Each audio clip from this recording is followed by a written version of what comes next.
What would you say the theme of this one's about, really? If you're going to get intellectual and deep. The theme is bottomless, I think. Bottomless parties. It's nudity. You know, when you have a title like Harold and Kumar Escape from Guantanamo Bay, it definitely has some, you know, political or social things going on in it, but it's really like the first movie. I mean, just a wacky, crazy adventure where you know, Harold and Kumar just continually meet new crazy characters and some of the old ones from the first movie.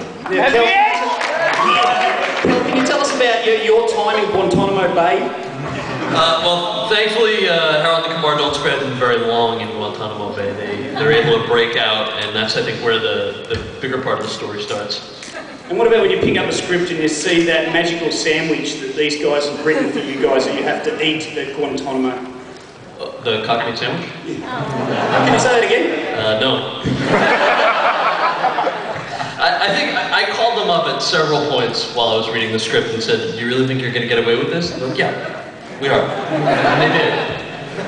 Now, John and Hayden, you guys are, I can tell you're big fans of the 80s movies, Karate Kid and Back to the Future. Is that sort of, you've got that to be continued theme at the beginning of this. Can you tell us where it starts off directly from the last one, doesn't it? Yeah, well, you know, the first movie ends with them going off to Amsterdam, and, you know, we thought it would have been weird and bad if we just did a whole new, you know, sequel that didn't address that. And like you were saying, we love movies in the 80s, sequels that picked off right where the first one leaves off, because it really gives the movie a feel like it's the same movie, it's just a continuing adventure. And you know, it literally starts about an hour or two after they ate the burgers. And finally, you get to see the after effect of what it's like when you eat at White Castle. So that was Cal's take on battle shitting. In effect. What's that? Your take on battle shit? More Kumar's, I think we have a little bit of a different take, but yeah, you'll see that. That's how the movie opens, very lowbrow.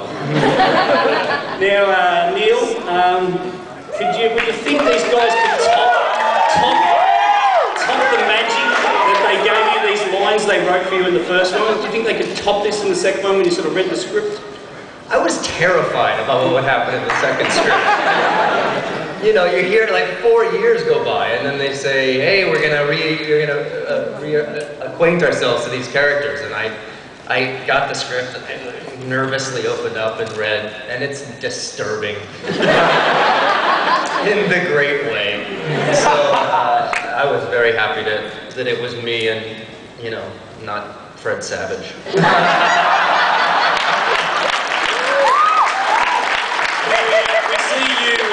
In this, how can you say it, a brothel, a lady in the night's den. Yes, indeed. Good times. Now, there's a woman we see in the trailer that you're talking to. Maybe the writers could help me on this and directors. There's a woman there and she has very big parts. Well, her name is Echo Valley, and she's an old dear friend of Hayden Schlossberg's. Oh, yes. Yeah, she plays a character named Tits Hemingway. And the way she came up with that is she has enormous tits, and her favorite book is A Movable Feast. And I guess, you know, our incarnation of Neil has a certain fetish in this movie, and you kind of see the dark side of MPH behind closed doors. He likes the big old knockers, for sure. Can you tell us when you met Echo Valley on the set there, Neil, for the first day? It was like when Darth Vader is arriving and everyone's panicked and nervous. It's like, how big are these breasts going to be? Because they were on this quest to find the biggest breast that they could, and we thought in Shreveport, you know, that would be a double C or something fun like that. But we had to ship her in from Texas, and the crazy thing is she has apparently the largest breasts in America and has another set in the freezer in case somebody tops her record. She's ready to top that. Because they don't make implants that big anymore, so she bought them off the market. They're a size 34 double N. And it looks like they're prosthetic. It looks like you guys are doing a joke in the movie. Those are no joke. Hands. Kel, did Kumar get any of those weapons? What's that? Did Kumar get any of those weapons at all? He did. He has a threesome with 2 of those ladies. It's cut short, but has one nonetheless. Cal, we see in this Kumar, we see a bit of a backstory to Kumar. It's like a love story, and then we get to see how you turn into a stoner.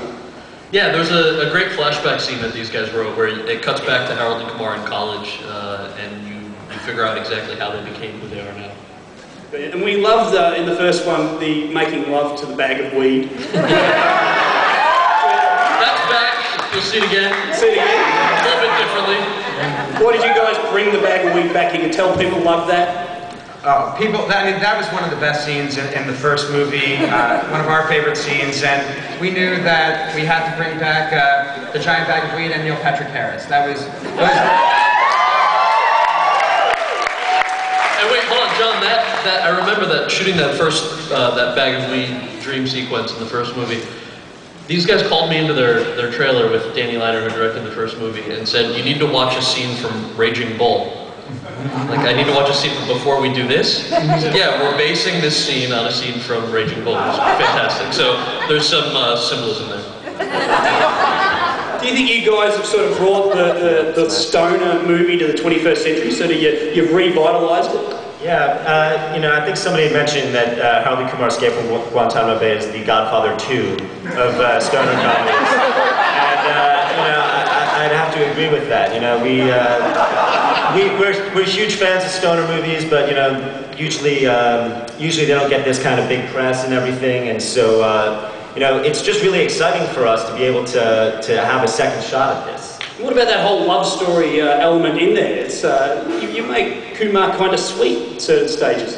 Well, that's yeah. well, that's the key to these guys. Harold and Kumar are just these lovable guys. They're a bit filthy at times, but they have a lot of heart, and they have real friendship and real feelings towards their loved ones. And you get to see definitely Kumar's softer side in this film. Would you say that, Cal? Yeah, sure. Was it good to act that though? It was not. I mean, look, you've only really spent a night with these guys. And just because you've seen it 30 times doesn't mean that these guys have changed, which is, I think, the cool part about doing a sequel like this, where you learn all this stuff about them that you had no idea about before. We certainly had no idea before you start reading the script that they wrote, and they've got backstories and love interests beyond just Maria. And it's a good glimpse into Harold's backstory. Only fleeting though.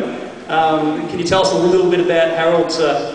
we don't want to give too much away about what Harold's college days were like, but needless to say, it's definitely one of the funniest moments in the movie, and John Cho did a good job lobbying us to portray Harold in college in a way that will surprise everybody. Yeah, you get to see the kind of interesting phase he went through in college. So we don't want to give too much away, but it's one of the funniest things in the movie, seeing these guys in their earlier days.